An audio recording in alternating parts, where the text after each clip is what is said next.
আসসালামু আলাইকুম। মাত্র ৫টা অধ্যায়। এই ৫টা অধ্যায় থেকে ১০টা করে সৃজনশীল প্রশ্ন এবং টেস্ট পেপার অ্যানালাইসিস করে সেরা ১২টা স্কুলের সংক্ষিপ্ত প্রশ্ন। আজকে একটু পড়ে ফেলো এবং মার্ক করে রাখো। পরীক্ষার সামনে যে গ্যাপটা আছে ওই গ্যাপে পড়লেই হবে, মাঝখানে কদিনের পড়ার দরকার নেই। শুধুমাত্র এই ৫টা অধ্যায় খুব ভালো মতো প্র্যাকটিস করে যাও। এই প্রশ্নগুলো খুব ভালো মতো প্র্যাকটিস করো, এখন করো। ৫ থেকে ৬ ঘন্টা সময় লাগবে, শেষ হয়ে যাবে সবগুলো। আরেকটা গুরুত্বপূর্ণ বিষয় হচ্ছে, যদি কোনো কারণে বায়োলজি তোমার কাছে 4th সাবজেক্ট হয়, তাহলে এটা তোমার কাছে লাইফ লাইনের মতো কাজ করবে। কোনো কারণে তুমি 3টা সাবজেক্টে প্লাস মিস করে ফেলেছো।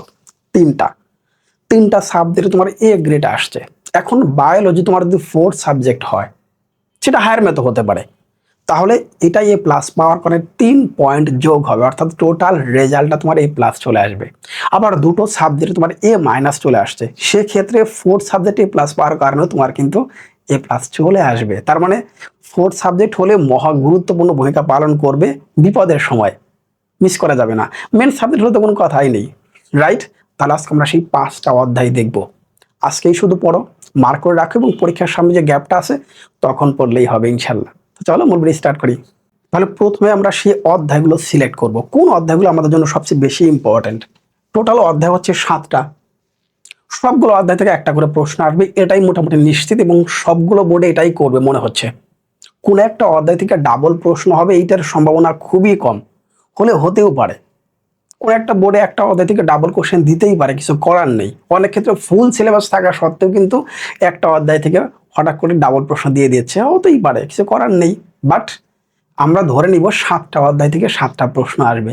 সেই ক্ষেত্রে তুমি নিজেকে প্রশ্ন করো, তুমি কোন 5টা অধ্যায় খুব ভালো পারো, কোন 5টা অধ্যায় আমি খুব ভালো মতো পারি, সেই 5টা অধ্যায়ের জন্যই সৃজনশীলের জন্য রেখে দাও। বাকি অধ্যায়গুলো এখন আর প্র্যাকটিস করার প্রয়োজন নেই, শুধু সংক্ষিপ্ত প্রশ্ন এবং এমসিকিউ এর জন্য গুরুত্ব দাও। আর প্রশ্নগুলো তো আমি বলেই দিচ্ছি, রাইট?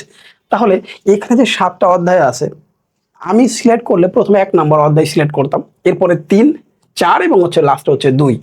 এই 4টা অধ্যায় আমি মিক্স, অর্থাৎ 1 থেকে 4 পর্যন্ত আমি মাস্ট করতাম। এরপরে বাকি যে 11, 12 এবং 13, এখান থেকে যে কোনো একটা অধ্যায় করতাম, আমার 5টা হয়ে যেত। ডিপেন্ড করে তোমার নিজের উপরে, তুমি কোন 5টা অধ্যায় এখান থেকে সিলেক্ট করবা। আমি সবগুলো অধ্যায় সৃজনশীল তোমাকে দিয়ে দিচ্ছি। ওকে, তাহলে আমরা সৃজনশীল প্রশ্নগুলোটি দেখি। সৃজনশীলে আমি প্রথম অধ্যায়টা ইম্পর্টেন্ট হিসেবে রেখে দিয়েছি, মাস্ট আসবেই একটা প্রশ্ন। এখানে টোটাল প্রশ্ন হচ্ছে 10টা। রাজশাহী বোর্ড 25, ময়মনসিংহ বোর্ড হচ্ছে 25, কুমিল্লা 24, ময়মনসিংহ আবার 24, 23, যশোর, কুমিল্লা, চট্টগ্রাম, ঢাকা এবং লাস্ট হচ্ছে যশোর। আবার সেম, কারণ একই বোর্ডে ডাবল প্রশ্ন আসছে সংক্ষিপ্ত সিলেবাস থাকার কারণে, হতে পারে। সো এই 10টি প্রশ্ন যে টপিক বেস করে পরীক্ষা আসছে ডিরেক্ট কমন পড়বে, যে টপিক বেস করে পরীক্ষা আসছে ডিরেক্ট কমন পড়বে, একেবারে নিশ্চিত থাকো। এরপরে হচ্ছে কি তৃতীয় অধ্যায়। তৃতীয় অধ্যায়ে দেখতে পাচ্ছি টোটাল হচ্ছে 10টি প্রশ্ন। এই 10টা প্রশ্ন তৃতীয় অধ্যায়ে যে সকল টপিক নিয়ে আসছে সেই টপিকের উপরে গুরুত্ব দাও, মূল বইটা পড়তে হবে সেই টপিক বেস করে, সম্পূর্ণ অধ্যায় পড়ার প্রয়োজন নাই। স্পেশালি এখানে সেম কোশ্চেন আছে, একই টাইপের অনেকগুলো প্রশ্ন আছে, একই টপিক নিয়ে বারবার আসছে, আমরা বারবারই দিয়েছি কারণ ওটা গুরুত্বপূর্ণ। তাহলে ওই টপিকটা তুমি মূল বই থেকে বারবার পড়ে ফেলো, দেখবে সবার চেয়ে এগিয়ে আসো। ওকে, এরপর আসে আমরা হচ্ছে কি 4 নম্বর অধ্যায়। 4 নম্বর অধ্যায় সেম কাহিনী, 10টি প্রশ্ন, এখানে ডাবল প্রশ্ন আছে। দ্যাট মিনস একই কথা, যে টপিকটা বেস করে এই প্রশ্নগুলো আমি সিলেক্ট করেছি সেই টপিকটা ডিরেক্ট পরীক্ষায় কমন পড়বে। প্রশ্ন সিনারি বেদে ডিরেক্ট আসতে পারে, না আসতে পারে, বাট যে টপিক বেস করে, ওই অধ্যায়ের কোন টপিকের উপর বেস করে আমি সৃজনশীল সিলেক্ট করলাম সেটা মনে রাখতে হবে, সেটাই হচ্ছে মেন। আচ্ছা, তারপরে দেখি আমরা দ্বিতীয় অধ্যায়। এখানে দেখতে পাচ্ছি মোট 10টা প্রশ্ন। এই সেম কথা, দ্বিতীয় অধ্যায়ের বেলাও তোমরা সেম কাজটাই করবে। যে টপিকটা নির্বাচন করে এই প্রশ্নগুলো আমি সিলেক্ট করেছি সেই টপিকটা মূল বই থেকে আগে ভালো মতো করে পড়ে নিবা, মার্ক করে রাখো। পরীক্ষার সামনে যে গ্যাপটা আছে সেই গ্যাপ এটা কাজে লাগাবে, ইনশাল্লাহ হয়ে যাবে। যদি 4th সাবজেক্ট হয় এটা কিন্তু লাইফ লাইন। ওকে, আমরা বাকি যে 3টা অধ্যায় আছে সেই 3টা অধ্যায় একটু দেখি। দেখতে পাচ্ছি 11 অধ্যায় হচ্ছে প্রশ্ন হচ্ছে এই 4টা। অনেকে 11 অধ্যায় মিসিং করতে পারো, 12 অধ্যায় মিসিং করতে পারো, 13 অধ্যায় মিসিং করতে পারো। আমি এই সময় বলবো, তোমার এই সময় মূল টার্গেটটা কি, রেজাল্ট ভালো করা, নাম্বার বেশি তোলা। সেটা আমি 4টা অধ্যায় করে করছি না 5টা অধ্যায় করে করছি, নাথিং এলস, হতেই পারে। তাহলে এই 3টা অধ্যায় আমরা এখন সিলেক্ট করে নিলাম। এই 3টা অধ্যায় এই প্রশ্নগুলো দেখতে পাচ্ছ, এখানে 3টা প্রশ্ন আছে বলেই 10টা, এখানে ডাবল প্রশ্ন এবং এখানেও ডাবল প্রশ্ন আছে। একটা স্ক্রিনশট রেখে দাও। এখন এই প্রশ্নগুলো অধ্যায় ভেদে তুমি যে অধ্যায়টা ভালো মতো পারো, যে 5টা অধ্যায় ভালো মতো পারো, জাস্ট সেই অধ্যায়গুলো তুমি এখন থেকে প্র্যাকটিস করে স্টার্ট করে দাও।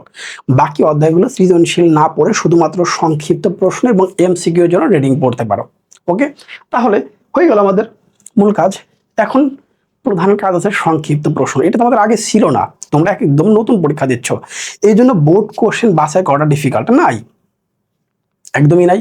তবে টেকনিক আছে, সেটা হচ্ছে তুমি সৃজনশীল খ নাম্বার যে প্রশ্নগুলো হয় সেই অধ্যায় বেজ, মানে প্রত্যেকটা অধ্যায়ের সৃজনশীল খ যতগুলো আছে চেষ্টা করো সবগুলো পড়ে ফেলতে, কমন পড়ে যাবে। এবং এই স্কুলে যে প্রশ্নগুলো আসছে, এই 12টা স্কুলে যে প্রশ্নগুলো আসছে, এই 12টা স্কুল কিন্তু শুধুমাত্র বায়োলজির ক্ষেত্রে না, সবগুলো সাবজেক্টের ক্ষেত্রে সায়েন্সের গুরুত্বপূর্ণ। এই 12টা স্কুল হচ্ছে সবগুলো সাবজেক্টের ক্ষেত্রে মহা গুরুত্বপূর্ণ, সবগুলো সাবজেক্টের ক্ষেত্রে মহা গুরুত্বপূর্ণ। এই 12টা স্কুলের প্রশ্ন আমার প্র্যাকটিস করতে হবে যদি তোমার কাছে টেস্ট পেপার থাকে, এবং সায়েন্সের শিক্ষার্থী হিসেবে টেস্ট পেপারটা থাকা জরুরি, অবশ্যই জরুরি। অনেকে মনে করে কেনার প্রয়োজন নেই, টাকা নষ্ট, ভুল ধারণা, টোটালি ভুল। সায়েন্সের শিক্ষার্থী হিসেবে টেস্ট পেপারটা থাকাটা বাধ্যতামূলক আমি মনে করি, যদি তোমার সেই কেনার সামর্থ্যটা থাকে। ওকে, তাহলে এই 12টি স্কুলের আমরা সংক্ষিপ্ত প্রশ্ন পড়ে দেবো। কি প্রশ্ন আসছে এই 12টা স্কুলে একটু পড়ে দেখো, তাহলে বুঝতে পারবে। এবং এই 12টা স্কুলের প্রশ্ন প্র্যাকটিস করার পর দেখবে সংক্ষিপ্ত প্রশ্ন তোমার 5টা সবসময় কমন পড়ছে ইনশাল্লাহ, এবং সেটা পড়বে।